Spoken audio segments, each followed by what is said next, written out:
Now Absalom, David's son, had a beautiful sister whose name was Tamar. And after a time Amnon, David's son, loved her. And Amnon was so tormented that he made himself ill because of his sister Tamar, for she was a virgin, and it seemed impossible to Amnon to do anything to her. But Amnon had a friend whose name was Jonadab, the son of Shimeah, David's brother. And Jonadab was a very crafty man, and he said to him, "O son of the king, why are you so haggard morning after morning? Will you not tell me?" Amnon said to him, "I love Tamar, my brother Absalom's sister." Jonadab said to him, "Lie down on your bed and pretend to be ill, and when your father comes to see you, say to him, 'Let my sister Tamar come and give me bread to eat, and prepare the food in my sight, that I may see it and eat it from her hand.'" So Amnon lay down and pretended to be ill. And when the king came to see him, Amnon said to the king, "Please let my sister Tamar come and make a couple of cakes in my sight, that I may eat from her hand." Then David sent home to Tamar, saying, "Go to your brother Amnon's house and prepare food for him." So Tamar went to her brother Amnon's house, where he was lying down, and she took dough and kneaded it, and made cakes in his sight, and baked the cakes. And she took the pan and emptied it out before him, but he refused to eat. And Amnon said, "Send out everyone from me." So everyone went out from him. Then Amnon said to Tamar, "Bring the food into the chamber, that I may eat from your hand." And Tamar took the cakes she had made and brought them into the chamber to Amnon her brother. But when she brought them near him to eat, he took hold of her and said to her, "Come, lie with me, my sister." She answered him, "No, my brother, do not violate me, for such a thing is not done in Israel. Do not do this outrageous thing. As for me, where could I carry my shame? And as for you, you would be as one of the outrageous fools in Israel. Now therefore, please speak to the king, for he will not withhold me from you." But he would not listen to her, and being stronger than she, he violated her and lay with her. Then Amnon hated her with very great hatred, so that the hatred with which he hated her was greater than the love with which he had loved her. And Amnon said to her, "Get up, go." But she said to him, "No, my brother, for this wrong in sending me away is greater than the other that you did to me." But he would not listen to her. He called the young man who served him and said, "Put this woman out of my presence and bolt the door after her." Now she was wearing a long robe with sleeves, for thus were the virgin daughters of the king dressed. So his servant put her out and bolted the door after her. And Tamar put ashes on her head and tore the long robe that she wore. And she laid her hand on her head and went away, crying aloud as she went. And her brother Absalom said to her, "Has Amnon your brother been with you? Now hold your peace, my sister. He is your brother. Do not take this to heart." So Tamar lived, a desolate woman, in her brother Absalom's house. When King David heard of all these things, he was very angry. But Absalom spoke to Amnon neither good nor bad, for Absalom hated Amnon because he had violated his sister Tamar. After 2 full years, Absalom had sheep shearers at Baal-Hazor, which is near Ephraim, and Absalom invited all the king's sons. And Absalom came to the king and said, "Behold, your servant has sheep shearers. Please let the king and his servants go with your servant." But the king said to Absalom, "No, my son, let us not all go, lest we be burdensome to you." He pressed him, but he would not go, but gave him his blessing. Then Absalom said, "If not, please let my brother Amnon go with us." And the king said to him, "Why should he go with you?" But Absalom pressed him until he let Amnon and all the king's sons go with him. Then Absalom commanded his servants, "Mark when Amnon's heart is merry with wine, and when I say to you, 'Strike Amnon,' then kill him. Do not fear. Have I not commanded you? Be courageous and be valiant." So the servants of Absalom did to Amnon as Absalom had commanded. Then all the king's sons arose, and each mounted his mule and fled. While they were on the way, news came to David, "Absalom has struck down all the king's sons, and not one of them is left." Then the king arose and tore his garments and lay on the earth, and all his servants who were standing by tore their garments. But Jonadab the son of Shimeah, David's brother, said, "Let not my lord suppose that they have killed all the young men, the king's sons, for Amnon alone is dead. For by the command of Absalom this has been determined from the day he violated his sister Tamar. Now therefore let not my lord the king so take it to heart as to suppose that all the king's sons are dead, for Amnon alone is dead." But Absalom fled, and the young man who kept the watch lifted up his eyes and looked, and behold, many people were coming from the road behind him by the side of the mountain. And Jonadab said to the king, "Behold, the king's sons have come, as your servant said, so it has come about." And as soon as he had finished speaking, behold, the king's sons came and lifted up their voice and wept. And the king also and all his servants wept very bitterly.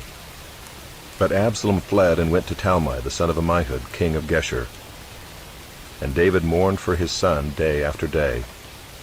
So Absalom fled and went to Geshur, and was there 3 years. And the spirit of the king longed to go out to Absalom, because he was comforted about Amnon, since he was dead. Now Joab the son of Zeruiah knew that the king's heart went out to Absalom. And Joab sent to Tekoa, and brought from there a wise woman, and said to her, "Pretend to be a mourner, and put on mourning garments. Do not anoint yourself with oil, but behave like a woman who has been mourning many days for the dead. Go to the king, and speak thus to him." So Joab put the words in her mouth. When the woman of Tekoa came to the king, she fell on her face to the ground, and paid homage, and said, "Save me, O king." And the king said to her, "What is your trouble?" She answered, "Alas, I am a widow, my husband is dead. And your servant had 2 sons, and they quarreled with one another in the field. There was no one to separate them, and one struck the other and killed him. And now the whole clan has risen against your servant, and they say, 'Give up the man who struck his brother, that we may put him to death for the life of his brother whom he killed.' And so they would destroy the heir also. Thus they would quench my coal that is left, and leave to my husband neither name nor remnant on the face of the earth." Then the king said to the woman, "Go to your house, and I will give orders concerning you." And the woman of Tekoa said to the king, "On me be the guilt, my lord the king, and on my father's house. Let the king and his throne be guiltless." The king said, "If anyone says anything to you, bring him to me, and he shall never touch you again." Then she said, "Please let the king invoke the Lord your God, that the avenger of blood kill no more, and my son be not destroyed." He said, "As the Lord lives, not one hair of your son shall fall to the ground." Then the woman said, "Please let your servant speak a word to my lord the king." He said, "Speak." And the woman said, "Why then have you planned such a thing against the people of God?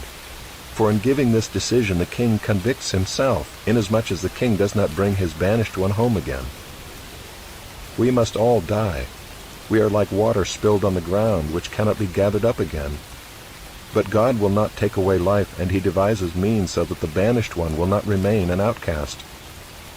Now I have come to say this to my lord the king, because the people have made me afraid. And your servant thought, I will speak to the king. It may be that the king will perform the request of his servant. For the king will hear and deliver his servant from the hand of the man who would destroy me and my son together from the heritage of God. And your servant thought, the word of my lord the king will set me at rest. For my lord the king is like the angel of God to discern good and evil. The Lord your God be with you." Then the king answered the woman, "Do not hide from me anything I ask you." And the woman said, "Let my lord the king speak." The king said, "Is the hand of Joab with you in all this?" The woman answered and said, "As surely as you live, my lord the king, one cannot turn to the right hand or to the left from anything that my lord the king has said. It was your servant Joab who commanded me. It was he who put all these words in the mouth of your servant. In order to change the course of things, your servant Joab did this. But my lord has wisdom like the wisdom of the angel of God, to know all things that are on the earth." Then the king said to Joab, "Behold, now I grant this. Go, bring back the young man Absalom."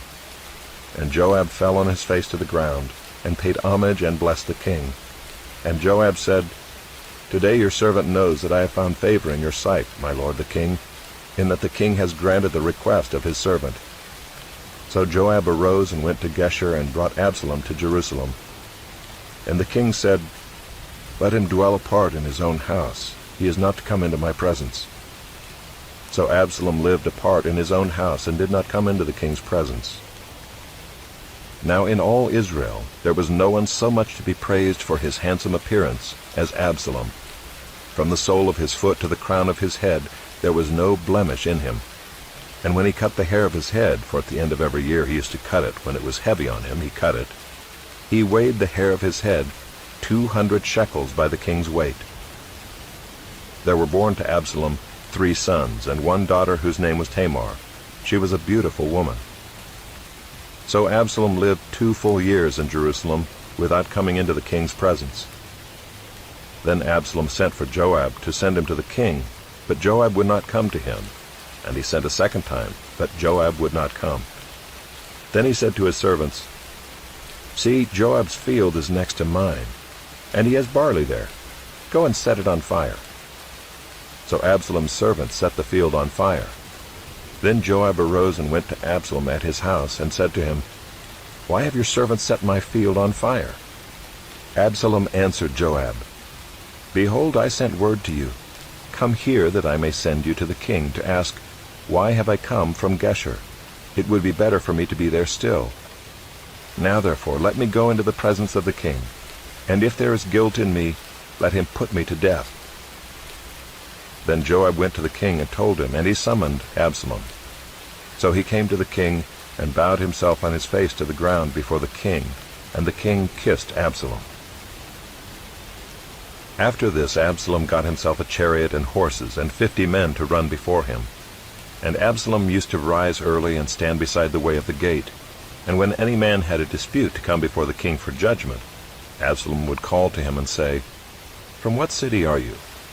And when he said, "Your servant is of such and such a tribe in Israel," Absalom would say to him, "See, your claims are good and right, but there is no man designated by the king to hear you." Then Absalom would say, "Oh, that I were judge in the land! Then every man with a dispute or cause might come to me, and I would give him justice." And whenever a man came near to pay homage to him, he would put out his hand and take hold of him and kiss him.